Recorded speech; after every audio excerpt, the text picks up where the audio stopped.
Hello દોસ્તો, નમસ્કાર, જય શ્રી કૃષ્ણ, રામ રામ. કેમ છો બધા? ઓકે, આજનો જે વિડીયો છે ઘણો મોસ્ટ ટાઈમ વિડીયો છે, કારણ કે આજે હું તમને ટોપ 10 ગવર્મેન્ટ એન્જિનિયરિંગ કોલેજની વાત કરવાની છું. ગવર્મેન્ટ એન્જિનિયરિંગ કોલેજમાં એડમિશન કઈ રીતે મળે છે, કેટલી બ્રાન્ચ છે બધી કોલેજમાં, અને એ બ્રાન્ચમાં કેટલી સીટ અવેલેબલ છે, ફી સ્ટ્રક્ચર શું હોય છે, બધી જ ઇન્ફોર્મેશન તમને આજના વિડીયોમાં મળવાની છે. તો વિડીયો આખો ધ્યાનથી જોજો. અને આ વખતે જેટલા પણ લોકો એસીપીસીનું ફોર્મ ભરીને એન્જિનિયરિંગમાં એડમિશન લેવાના છે એ બધાના વિડીયો શેર કરી દેજો. તો ચલો શરૂ કરીએ છીએ આજના વિડીયો. મારું નામ છે ભૂપેન્દ્ર. તમારું બધાનું સ્વાગત છે તમારે મારી ક્યુટ યુટ્યુબ ચેનલ પ્રિયશિક જ્ઞાનપીઠ પર. વિડીયોને લાઈક કરવાનો છે અને બધાને શેર કરી દેવાનો છે. વેરી મોસ્ટ ઇમ્પોર્ટન્ટ ચીઝ, જો હજી સુધી તમે અમારા વોટ્સએપ ગ્રુપમાં નથી જોડાયા તો જોડાઈ જજો. એકવાર જોડાઈ ગયા હોય તો બીજા જોડાવાની જરૂર નથી.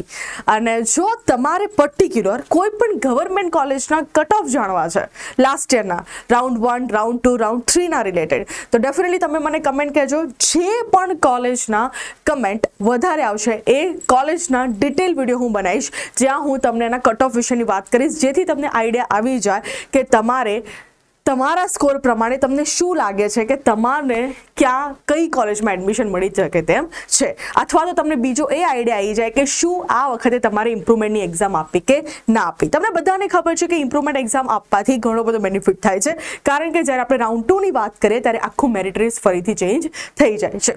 અને ઘણી બધી એવી સારી કોલેજ છે જેમાં રાઉન્ડ 1 પછી ઇમ્પ્રુવમેન્ટ આપ્યા પછી ઘણા બધા લોકો ઇમ્પ્રુવમેન્ટના રિઝલ્ટ બેઝ પર સારી સારી કોલેજમાં એડમિશન લે છે. તો યસ, ઇમ્પ્રુવમેન્ટના રિલેટેડ પણ વધારે ઇન્ફોર્મેશન જોઈતી હોય તો ડિસ્ક્રિપ્શનમાં લિંક છે, જોઈ લેજો અને તમે વધારે ઇન્ફોર્મેશન લઈ શકો છો. કોઈ પણ ગવર્મેન્ટ કોલેજની આપણે વાત કરીએ ત્યાં એડમિશન લેવા માટેના 2 રસ્તા હોય છે. સૌથી પહેલા તો એક એસીપીસીનું ફોર્મ ભરવું કમ્પલસરી છે. કોઈ પણ ગવર્મેન્ટ કોલેજમાં જવું છે, admission committee four professional courses. એક ગવર્મેન્ટ કોલેજમાં 2 રસ્તા તમને મળે છે એડમિશન માટેના. તમે ફોર્મ ભર્યું હશે તો કદાચ તમે ફોર્મમાં જોયું હશે, ગુજસેટ પ્લસ બોર્ડના તો માર્ક્સ હોય જ છે એડ કરવાના, સાથે બીજી એક કોલમ છે એ છે જેડબલઈ મેઇન્સના થ્રુ, હા, જેડબલઈના થ્રુ. તો જો એસીપીસીનું તમે ફોર્મ ભરો છો ત્યારે બોર્ડ અને ગુજસેટનું તો તમે તમારું રિઝલ્ટ અથવા તો હોલ ટિકિટ અત્યારે તમે સબમિટ કરવાના જ છો, પરંતુ સાથે સાથે જો તમને એવું લાગે છે કે મારે જેડબલઈ પર પણ ટ્રાય કરવો છે કદાચ આ કોલેજમાં, હવે હું સમજાવું, પહેલાં તો સમજી લો. ફોર એક્ઝામ્પલ, આ કોઈ XYZ કોલેજ છે, હા ને, આમાં મારે એડમિશન લેવું છે. હું જ્યારે એસીપીસીનું ફોર્મ ભરી રહી હતી ને દોસ્તો, ત્યારે મેં ગુજસેટ પ્લસ બોર્ડ પણ ટિક કર્યું અને જેડબલઈના પણ રિઝલ્ટ મેં એડ કર્યું. હવે XYZ કોલેજમાં પહેલા ચેક કરશે શું બોર્ડ અને ગુજસેટના બેઝ ભાઈ આ બેનને એડમિશન મળે છે XYZમાં? ના, નથી મળતું. પછી મારું વેરિફિકેશન એ કરશે કે ઓહો, આ બેને તો જેડબલઈમાં ટિક કર્યું છે, પણ હા, જેડબલઈના પર્સન્ટાઇલ પ્રમાણે આમને તો અહીંયા એડમિશન મળે છે, તો મને XYZ કોલેજમાં જે મારી ફર્સ્ટ પ્રાયોરિટી હતી ચોઇસ ફિલિંગમાં જવા માટેની, જો એમાં મને બોર્ડ અને ગુજસેટથી ના મળ્યું તો મને જેડબલઈના થ્રુ પણ એ ચેક કરશે, અને જો એમાં જેડબલઈના બેઝ પર મળી જતું હશે તો એના પ્રમાણે મળી જશે. પરંતુ જેડબલઈ ટિક કરેલું હોવું જરૂરી છે, ત્યાં તમારી માર્કશીટ અપલોડ હોવી જરૂરી છે એસીપીસીના ફોર્મ ભરતી વખતે. જો તમે એસીપીસીના ફોર્મ ભરતી વખતે જેડબલઈ ટિક નહીં કર્યું હોય તો તમારું એ રિઝલ્ટ કન્સિડર નહીં થાય. તો જો તમારે જોવું છે કે ભૈયા કોઈ XYZ અથવા તો કોઈ પણ પર્ટિક્યુલર કોલેજમાં જો મારે બોર્ડ અને ગુજસેટના થ્રુ મળે તો પણ ઠીક છે, અથવા તો જેડબલઈના થ્રુ મળે તો પણ ઠીક છે, તો તમારે બધા ઓપ્શન ત્યાં ટિક કરેલા હોવા જરૂરી છે. ઓકે, બોર્ડ કોઈ પણ હોય, GACB, CBSE, NIOC, કોઈ મતલબ નથી, પરંતુ ગુજસેટની એક્ઝામ 2026માં પાસ કરેલી હોવી જરૂરી છે. ઓકે, અને અહીંયા તમારો જેડબલઈનો રેન્ક અલગથી બનશે.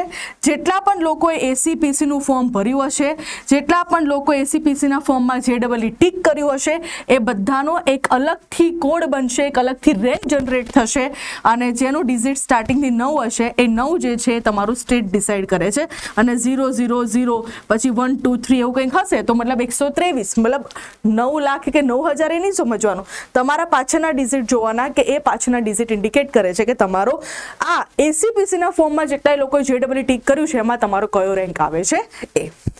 ઓકે, ચલો હવે આપણે વાત કરીએ છીએ ગવર્મેન્ટ કોલેજની. તો હું તમને સૌથી પહેલા સમજાવું, એસીપીસીની વેબસાઇટ સર્ચ કરતા એસીપીસીની વેબસાઇટ પર કામ કરતા શીખી જજો, કારણ કે આખું વર્ષ આના પર જ જવાનું છે, કામ કરવાનું છે, હે ને. એસીપીસીની વેબસાઇટ પર જતા રહે. ઓકે. લિસ્ટ ઓફ અવેલેબલ કોર્સિસમાં આપણે બીટેકમાં જતા રહ્યા. ઓકે. પ્રોવિઝનલ લિસ્ટ ઓફ ઇન્સ્ટિટ્યૂટમાં જતા રહ્યા. ઓકે. અને હવે તમને જોવા મળશે બધી જ ગવર્મેન્ટ કોલેજનું લિસ્ટ. ગવર્મેન્ટ કોલેજની સાથે સાથે કેટલી બ્રાન્ચ અવેલેબલ છે, બ્રાન્ચની સાથેની સીટ કેટલી અવેલેબલ છે, નેક એક્રિડેશન A+ હોય તો વધારે સારું, મતલબ સારામાં સારી કોલેજ કહેવામાં આવે છે.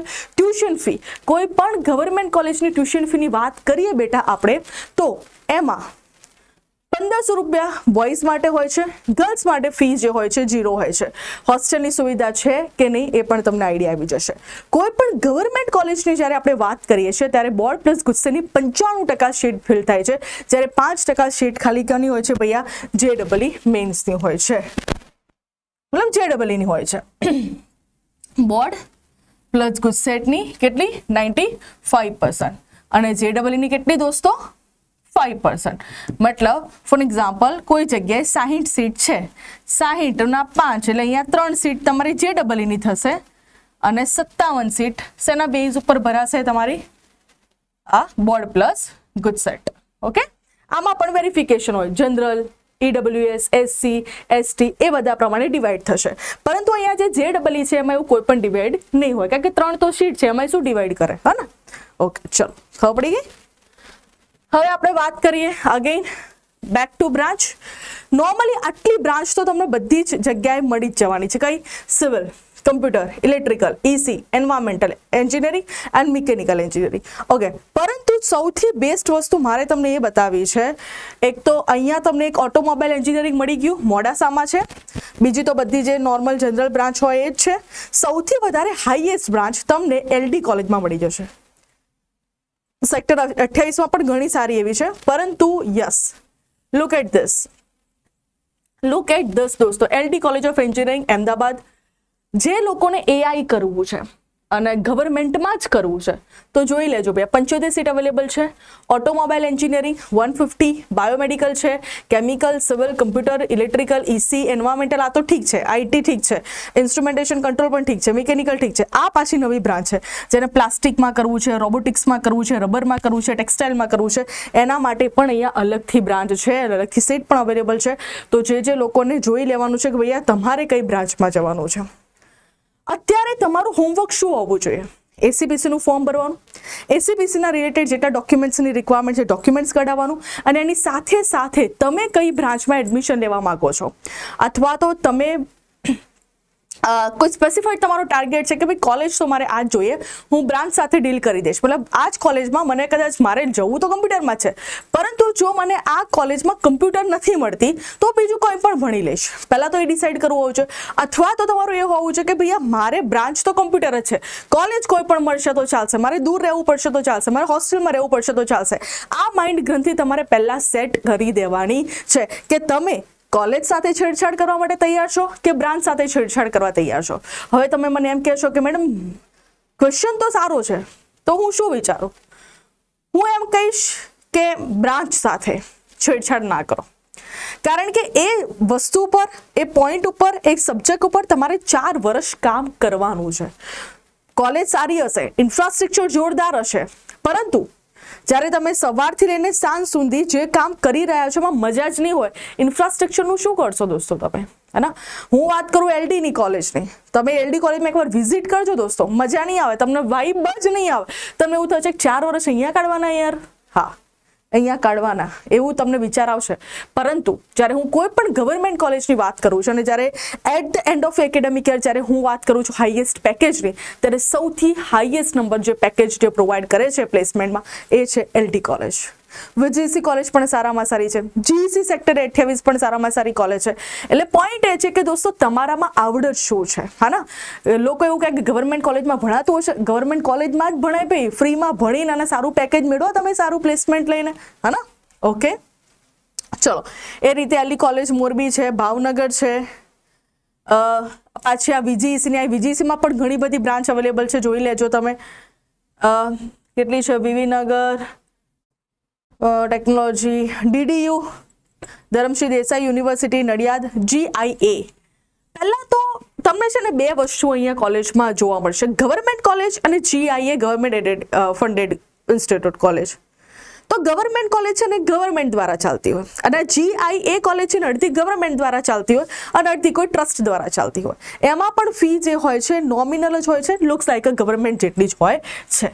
ઓકે દોસ્તો, ખબર પડી ગઈ કઈ રીતે લિસ્ટ જોવાનું છે. બ્રાન્ચ તમારે જે છે એ કેટલી બ્રાન્ચ છે, એમાં મેઇન તમારે એ તો જોવું પડશે કે બ્રાન્ચ છે અહીંયા, પણ સામે શીટ્સ કેટલી છે. અહીંયા ઓછી શીટ હોય, ફોર એક્ઝામ્પલ આપણે વાત કરીએ સિવિલ એન્જિનિયરિંગની, વલસાડમાં અહીંયા 50 કેટલી છે 75 છે, અહીંયા કેટલી છે, અહીંયા પણ સિવિલની 150 છે.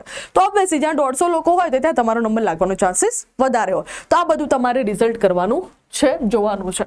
હજી કયા ટોપિક રિલેટેડ તમારે ઇન્ફોર્મેશન જોઈએ છે regarding your process, engineering process, તો ડેફિનેટલી મને કમેન્ટમાં કહેજો. કમેન્ટના ધ્યાનમાં લઈશું અને એના રિલેટેડ વિડીયો બનાવીને હું તમને જરૂરથી પ્રોવાઈડ કરીશ. ટેટા બાય બાય, ટેક કેર દોસ્તો, જય શ્રી કૃષ્ણ, રામ રામ. વિડીયોને લાઈક કરવાનો છે અને બધાના ફ્રેન્ડને શેર કરવાનું ભૂલતા નહીં દોસ્તો. Okay, bye bye.